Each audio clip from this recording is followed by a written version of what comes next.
হরে কৃষ্ণ। রাধে রাধে। নমস্কার সম্মানীয় দর্শক শ্রোতা বন্ধু।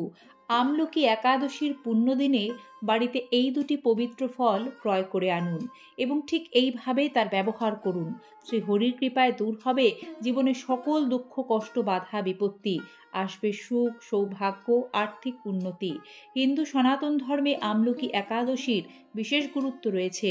প্রতি বছর ফাল্গুন মাসে শুক্লপক্ষে এই একাদশী তিথি পালিত হয়, যা 2025 সালে 10ই মার্চ উদযাপিত হবে। আমলকি কোনো সাধারণ বৃক্ষ নয়। আমলকি গাছের উৎপত্তি নিয়ে বিষ্ণু পুরাণে বলা হয়েছে, আমলকি গাছ শ্রী বিষ্ণুর মুখ নিঃসৃত। তার মুখ থেকে একবার চাঁদের সমান একটি বিন্দু প্রকট হয়ে পৃথিবীতে গিয়ে পড়ে, আর সেই বিন্দু থেকেই বিশাল আমলকি গাছের উৎপত্তি হয়। শ্রী বিষ্ণুর মুখ থেকে উৎপন্ন হয় আমলকি গাছকে সর্বশ্রেষ্ঠ আদি বলে ধরা হয় শাস্ত্রে। আর এই গাছের শাখা প্রশাখা ডালপালায় দেবদেবীদের বাস। শাস্ত্র অনুসারে তো বটেই, আয়ুর্বেদ শাস্ত্রেও রয়েছে আমলা বা আমলকির গুরুত্ব। আমলকি একাদশী উপলক্ষে বেশ কিছু প্রতিকার মেনে চললে সন্তানের সুখ, সন্তানের মঙ্গল কামনা, আর্থিক উন্নতি, চাকরি ব্যবসায় সাফল্য, বিবাহের সমস্যা দূর হয়, রোগ ব্যাধি নাশ হয়, বৈবাহিক জীবনে সুখ আসে। আমরা জেনে নেব আমলকি একাদশীর দিন ঠিক কিভাবে এই প্রতিকারগুলি পালন করতে হবে। আমলকি একাদশী ব্রতের দিন সকাল সকাল ঘুম থেকে উঠে স্নান করতে হবে। স্নানের পর পারলে হলুদ রঙের কোনো ধোয়া কাচা বস্ত্র পরিধান করবেন। এটি অত্যন্ত শুভ বলে মনে করা হয়। একাদশীর দিন ভগবান শ্রী বিষ্ণুর ধ্যান জপ করবেন। হরিনাম অবশ্যই করতে হবে। আমলকি একাদশীতে ভগবান বিষ্ণুর পুজোর উপকরণ হিসেবে তুলসী পাতা, হলুদ বস্ত্র এবং মিষ্টি নিবেদন করা হয়। আমলকি একাদশীর দিন ব্রত ও উপবাস রেখে ভগবান বিষ্ণুর আরাধনা করুন। ভোগ হিসেবে ওই দিন আমলকি ফল ভগবানকে নিবেদন করবেন। ভগবান বিষ্ণুর কৃপায় দাম্পত্য জীবনে কলহ দূর হবে। বিবাহে বাধা থাকলে সে সমস্যার সমাধান ঘটবে। বিয়ের বহু বছর পরেও যদি সন্তান সুখ না পেয়ে থাকেন, হতাশ হবেন না। নিষ্ঠা রেখে আমলকি একাদশীর দিন স্বামী স্ত্রী উভয়ই আমলকি একাদশীর ব্রত উপবাস রাখবেন। এই দিনে বিষ্ণুদেব ও দেবী লক্ষ্মীর পুজো করে মিষ্টি আমলকি নিবেদন করবেন।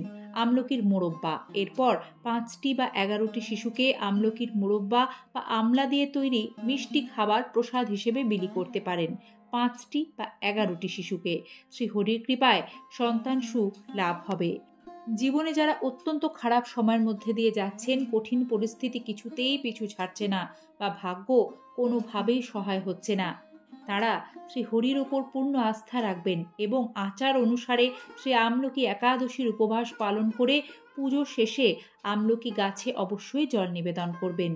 এতে নারায়ণের আশীর্বাদ আপনার উপর বজায় থাকবে এবং সাফল্যের সঙ্গে আপনার আটকে থাকা সমস্ত কাজ খুব দ্রুত সম্পন্ন হতে শুরু করবে। দাম্পত্য জীবন সুখকর করে তোলার জন্য স্বামী স্ত্রীর একসঙ্গে আমলকি একাদশীর উপবাস পালন করা উচিত। এতে অত্যন্ত সুফল লাভ করবেন।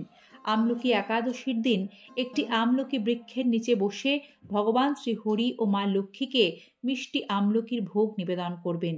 এতে জীবন হবে সুখের।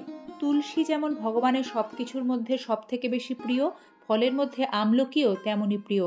তাই তুলসীর ন্যায় ভগবানের চরণে আমলকি ফল ভোগে আমলকি ফল দিয়ে মালা গেঁথে দিয়ে আমলকি বৃক্ষের পুজো করলে ভগবান শ্রী হরি কোটি গুণ সেবকের প্রতি সন্তুষ্ট হন।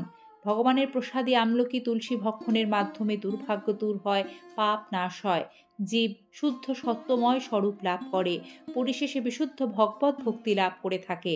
শ্রী আমলকি একাদশীর উপবাস পালন করে ভগবানকে আমলকি ভোগ নিবেদন করার সময় ওম দামোদরায় নমঃ মন্ত্র জপ করবেন। এতে উপবাসের পূর্ণ প্রভাব আপনার উপর বজায় থাকবে। কর্মে ব্যবসায় সফলতা আসবে। আমলকি একাদশী উপলক্ষে ভগবান বিষ্ণুর ওম নমো ভগবতে বাসুদেবায় নমঃ মন্ত্র নিরন্তর জপ করে চলবেন। এই মন্ত্র জপ করলে সকল প্রকার মনস্কামনা শ্রীহরির কৃপায় দ্রুত পূর্ণ হয়। ভগবান বিষ্ণুর এই মন্ত্রটি কিন্তু অত্যন্ত কার্যকরী ও অলৌকিক। বন্ধুরা, তাই আমলকি একাদশীর পুণ্যদিনে সৌভাগ্যের চাবি এই আমলকি ফলটি বাড়িতে ক্রয় করে আনবেন। দ্বিতীয় যে ফলটি অবশ্যই আমলকি একাদশী ব্রতদিনে বাড়িতে কিনে আনবেন এবং ভগবানকে আমলকির সাথে ভোগ নিবেদন করবেন, সেটি হলো হলুদ কলা। একাদশী তিথি ভগবান হরিকে সমর্পিত। আর ভগবান হরির কলাও অত্যন্ত পছন্দের একটি ফল। তাকে হলুদ কলা নিবেদন করলে তিনি প্রসন্ন হন, তার কৃপা লাভ হয় এবং জন্মছকে বৃহস্পতি গ্রহের দোষ থাকলে খণ্ডন হয়। বন্ধুরা, আমলকি একাদশী তিথিতে এই দুটি ফল কিনে আনার পাশাপাশি কিছু জিনিস দান করতে হয়।